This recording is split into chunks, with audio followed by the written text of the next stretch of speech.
display. Okay, so individually who stood out then? Matty Russell 186 metres, Chris Hill 172 metres, Benny Westwood 108 metres, Christy Sandow 3 try assists. In about 12 minutes? It was amazing. Yeah. Don Manfredi's 3 tries and 2 clean breaks. Dan Sargentson 2 try assists 154 metres. He's demonstrated that he can pass and can pass it both ways, which is going to strengthen his options when he goes to the NRL for where he might get a gig over there. Yep. Josh Charnley 118 metres, Sam Powell 55 tackles. Yeah, he's grown into that upper role for me, and he's had to because obviously there's no one else. But young Luke Water spelled in for the first 15 minutes against Hull KR in the Monday game, right? And apparently looked zippy the couple of runs he did have, but obviously not ready for the longer thing. But I'm thinking maybe against Wakefield next week, the young lad will have to get another gig to spell Powell after that effort. Yeah, shall we address the 8-point try before we get into people's feedback, or do you want to wait until we hear about it from the listeners? Look, all the listeners are going to talk about how scummy Wigan are because we're the only people who's ever tackles. Look, right, Farrell shouldn't have done what he did. Yeah. Rashford was asking for it, but Farrell shouldn't. No, he wasn't. He has every right to get under the sticks, and he was diving, and in the act of scoring, Liam Farrell went in with his knee, and it wasn't his thigh he got, it was his flank. It was his thigh he got. It was an 8-point try every day of the week. What I disagree with is that he's been charged with it. I don't think he's been charged. And I also disagree with it's the only one that's given. There's so many of these that could be given. Now, there's so many of those that should be given. Now, the physicality of his tackle, or whatever you want to call it, was stronger than this example I'm going to talk about, Jacob Miller on Justin Carney on the Saturday afternoon game. Okay. But the potential for injury was just as serious when Justin Carney was shoved just after putting the try down in the sloppy corner next to the fence. Yeah. Right? At Wakefield. Okay. No one's fucking mentioned that was unnecessary. Yes. But because there was 73 replays in the slowest possible way you could do it, and it was a Wigan player, all Wigan players are scumbags because Liam Farrell lost his rag because he was having a bad game, his team was having a bad game, and he lost his rag. And people do that, and that's not an excuse. But he's not the only one who does it, and we aren't the only team who's ever left knees in. All those things are true. All those things are true, but inconsistencies in the application of the rules and how people interpret things doesn't take away from the fact that it was an 8-point try. Yeah, I'm not disagreeing with that. Yeah, I don't think he should have been charged unless it's something I think the charge is harsh. I think the call on the field would have been sufficient for my money. But there we go. We'll see what our listeners have to say. Whilst the sin bin is always going to be a sin bin, I do think the Warrington lad over-egged that a little bit. I felt. You reckon? I felt so. Yeah, but then again, that's me being a biased Wigan fan, and I openly admit that. Yeah. Liam Farrell didn't have a very good game. I did everything I could to find someone who could go in the stats roundup ahead of him, because actually, statistically, he performed well like he always does, because he doesn't stop working. Yeah. That's probably why he was so pissed off that the other side of the team that he has to play with can't fucking tackle to save their lives, whereas he's making 40 tackles a game and missing 1 or 2 max. Yeah. Whereas Joel Tompkins fucking flashes his arms around, doesn't make any tackles, and I'm sorry, but he's got every right to be pissed off. Don't apologise to me, I fucking hate Joel Tompkins. He's up there with bloody LMS for me. Okay, so to the fan reviews then. Tom Eckley 99, who's a Warrington fan, got in touch. He said, I was worried at half-time with 15 men, but with the help of Tao we made it. Hopefully Sandow isn't out for too long. I think he's out for about 5 weeks, Sandow, isn't he? Seriously? I've not read anything about how long he's been out. I thought it'd be 2 weeks max. I think 5. Maybe I'm just hoping that because that means he'll be out for the entire period of time that he'll have to be out of my dream team for. Who did you replace him with? Luke Walsh, I'm betting. No, who did I replace him with? Cost-wise, Walsh is the only sensible. No, because I shipped out both because I thought Todd Carney was going to be out for longer. So I shipped out Carney and I shipped out Sandow, thinking that they're both going to be out for a period of time. And I've brought in Maguire and Gaz O'Brien. Well, Gaz O'Brien gets a lot of metres. Gaz O'Brien is a great shout. Makes a lot of metres, and Maguire, I figure, is just going to be playing, isn't he? So we'll see. As long as O'Brien stays at fullback. Yeah, which he seems to be doing. Yeah. So, okay. Where was I up to? Hopefully Cristiano isn't out for too long. Mark Roosevelt poked his head out from under his bridge. I'll do it for you, mate. You're all right. He said, so fucking glad Wigan got one of the first 8-point tries against him that I've ever seen given. The Wigan players always give afters in the in-goal area, and it is just a little justice that they have been done this time. Sorry, Mark, but for ages I've been bemused now how Wigan get away with this, but tough shit. I don't think we're the only team who... No, I think a lot of teams do get away with it. Yeah, there's a lot of touching goes on after. And to be honest, I don't think it's. I think Wigan is everyone's least favourite team, no matter who you support. Not my least favourite Apart team. from Hull fans, mate. Hull KR fans, maybe. Not my least favourite team. Wow. By any stretch of the imagination. But I think that's probably because I've had some, my time watching rugby league with you has, I've gone and cheered them on at times when it's been, Finals more neutral for stuff. So I've got a certain amount of, they weren't I wanted them to win the grand final in October when I went down. So okay. Wyatt, Joe, Sandow and Russell were class for us tonight. We're just able to manage the game well enough in the second half to get over the line. Sandow's injury could be a nightmare for us though, depending on how bad it is. I don't know if I'd rather have lost tonight and kept him injury free. That's a very interesting thought. Sam Rowlett said, brilliant first half display with a real big effort from Wire. Wigan looked short of ideas. Sandow's injury is a real blow and probably prevented Wire from racking up a big score. Tireless effort from Hughes, Curry and Clark. Liam Farrell's antics sum Wigan up. That's a shade harsh, Sam, but alright. No, it's okay because Ben Westwood's antics in the grand final a couple of years ago don't sum Warrington up at all. No, they really do. Andy Barker. Good God. All of us.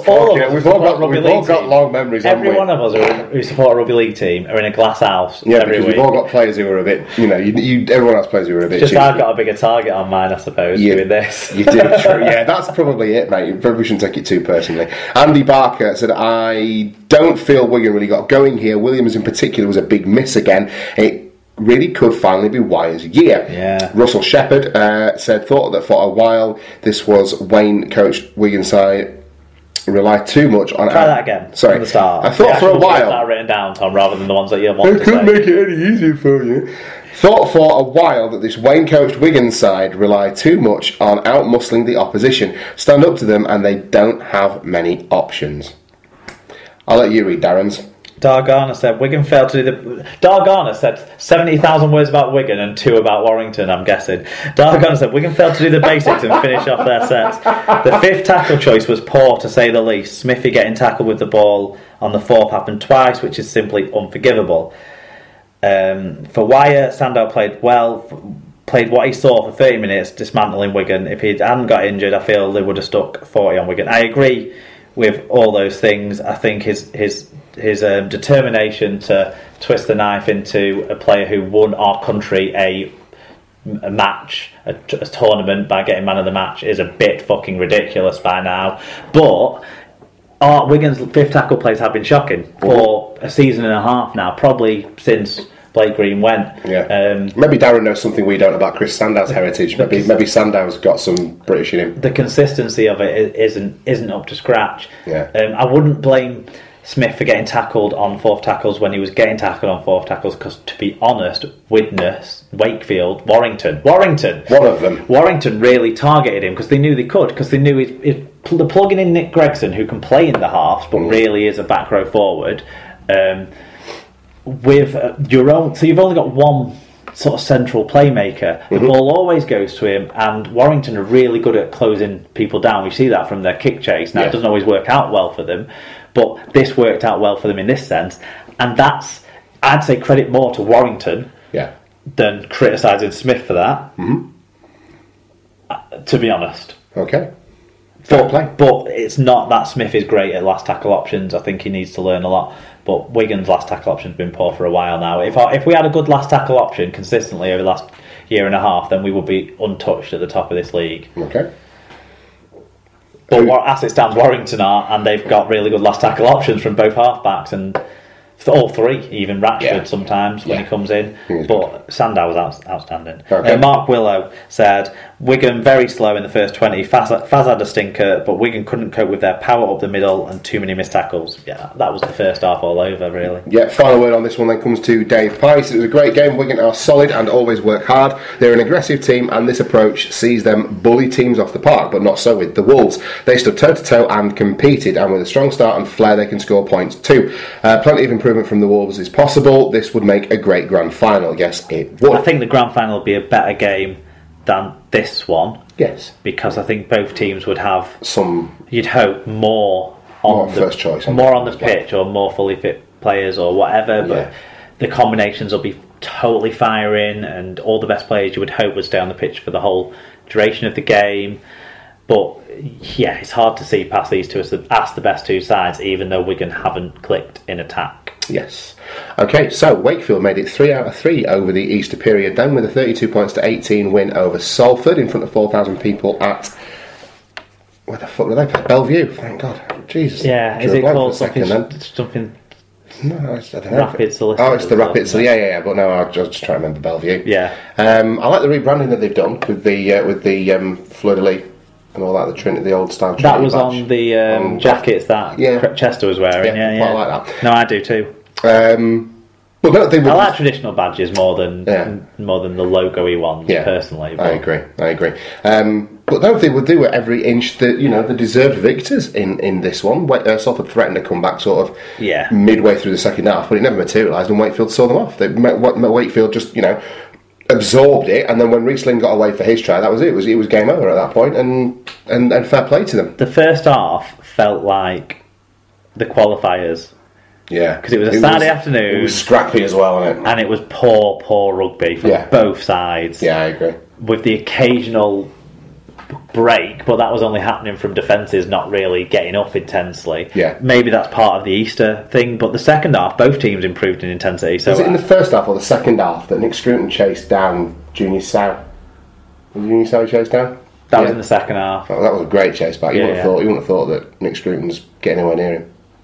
No, it was. I don't. I think it was. Yeah, it was outstanding. There was some moments in the game that were there was some really good scoring. Tom Johnson's 3 tries. Yeah, very good. They were all very different, all very brilliant. That in and away on O'Brien, when O'Brien just flailed a leg at him, just like desperately, because that was it. He'd had him, hadn't he? Absolutely put him on toast. Yeah. And then the catch above Josh Griffin. Now, Josh Griffin's a big bloke who can get in the way of you, and Tom Johnston jumped all around him and put that down nicely. Certainly deserving. And obviously, Max Jowett's intervention on the... He came in and did well at full, didn't he? I've liked Max Jowett as a talent when I've seen him play, but obviously you've not expected him to be able to cope physically with the demands of it. But he's put on a lot across the chest compared to the Max Jowett I first saw play for this side a couple of years ago, maybe even when he made his debut when he was really young, like 16 or something. But these guys are... Yeah, there's some good young talent there at Wakefield at the moment, and there's reasons to be optimistic with these results as well. Definitely. And they showed... I thought the comeback was on for Salford, and I thought they were gonna do it. To be honest, when they started making breaks across the pitch, there was the Murdoch Masilla one, there was the Dobson one, there was the Sal Griffin interchange one, weren't there? And I just thought this is coming now, but they couldn't score tries off the back of all of them. They managed to score the Carney try off the back of one of them. But that was after a build-up of a few of them, and they kept letting themselves down, or Wakefield kept standing up to it. And so, every credit to Wakefield. And then in the end, they scored a couple of, you'd say garbage time tries, I suppose, to pad the score, but by the time they got that lead, then Salford's heads had gone down. The first half, like I say, intensity was shocking. Second half, it stepped up. So who stood out individually then? Tom Johnson, 3 tries, 6 tackles, 144 metres, 3 clean breaks. Not surprising that he's the man. Reece Lynn, his try was a cracking try, wasn't it, as well? He had them. Well, that was the one that broke the back, wasn't it, really? Yeah, and he had them inside out, Yeah, because I blow out on cold with Reece Lynn as well. But he blows out on cold, that's why. Played alright second half, I thought, 1 try, 133 metres. Mikael Simon, 126 metres, and Max Jowett had 2 try assists in this one. Mikael Simon, for me, seems to have kicked on through the middle eights last year, and then into the start of this season. Seems to really be playing for the shirt and playing well for Wakefield. Physicality. I've always sort of seen him as a player who plays below his size, hasn't been aggressive in the right way. If you know what I mean, his aggression hasn't shown itself in terms of contact, both with and without the ball, and determination to get himself in the right place. Now I feel he has that now. And coming off the bench, he doesn't have to do as much tackling work, and maybe that's the best way to use him. Only making him make 20 to 25 tackles a match, rather than expecting him to plug gaps all the time against quicker, fitter players. Coming in when he's coming in, is doing really well. For Salford, Gareth O'Brien, a try assist, 136 metres and 2 clean breaks. Justin Carney, a try, 6 tackles, 199 metres, 2 clean breaks and a suspected broken ankle, which I'm sure by this point has been confirmed. No, he's not broken his ankle, has he? Right. It's been all over Facebook, that. Yeah, well, that's what they thought at first, wasn't it? Yeah. Junior